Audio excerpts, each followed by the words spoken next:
ಕಾರ್ಯಕರ್ತರು ಒಂದಷ್ಟು ಜನ ಟ್ವೀಟ್ ಅನ್ನು ಮಾಡ್ತಾ ಇದ್ದಾರೆ. ಏನಂತಂದು ಹೇಳಿದ್ರೆ, ಕಾನೂನು ಸುವ್ಯವಸ್ಥೆ ಹದಗೆಡುತ್ತೆ ಅನ್ನೋ ಕಾರಣಕ್ಕೋಸ್ಕರ ಕನ್ನಡಪರ ಸಂಘಟನೆಗಳನ್ನ ಕಾರ್ಯಕರ್ತರನ್ನ ಎಲ್ಲರೂ ಬಂಧನ ಮಾಡ್ತಾ ಇದ್ದಾರೆ. ಆದರೆ ಕೋಮು ದೋಷ ಹರಡುವಂತಹ ಕಲ್ಲಡ್ಕ ಪ್ರಭಾಕರ್ ಭಟ್ರನ್ನ ಇನ್ನೂ ಕೂಡ ಬಂಧನ ಮಾಡಿಲ್ಲ ಅನ್ನೋದು ನಿಮ್ಮದೇ ಕಾರ್ಯಕರ್ತರು ಈಗ ಬೇಸರವನ್ನು ವ್ಯಕ್ತಪಡಿಸ್ತಾರೆ. ನಮ್ಮ ಒಂದನೇದ್ದು ಕನ್ನಡ ಸಂಘಟನೆಗಳದು ಇದು ಬೇರೆ.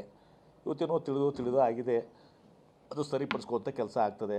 ಅವ್ರು ಸರಿಪಡಿಸ್ಕೋಕ್ಕಿಂತ ಕನ್ನಡ ಸಂಘಟನೆಗಳು ಮಾಡೋಕ್ಕಿಂತ ನಾವೇ ಮೊದಲೇ ಅದನ್ನು ಅಡ್ವೈಸರಿ ಕಳಿಸಿ ಸರ್ಕಾರ ಕೆಲಸ ಮಾಡ್ತದೆ. ಸೊ ಅದು ಅಲ್ಲಿಗೆ ಮುಗಿದ ಅಧ್ಯಾಯ. ಅದು ಎರಡನೇದಾಗಿ ಕೋಮು ಗಲಭೆಯನ್ನು ಸೃಷ್ಟಿ ಮಾಡ್ತಾರೆ.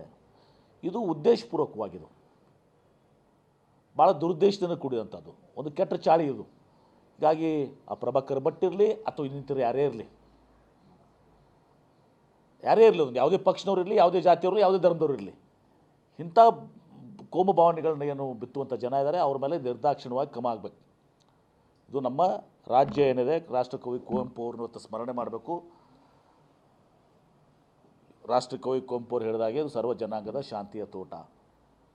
ಸರ್, ಸತೀಶ್ ಜಾರಕಿಹೊಳಿ ಅವರು ನಿನ್ನೆ ಮತ್ತೆ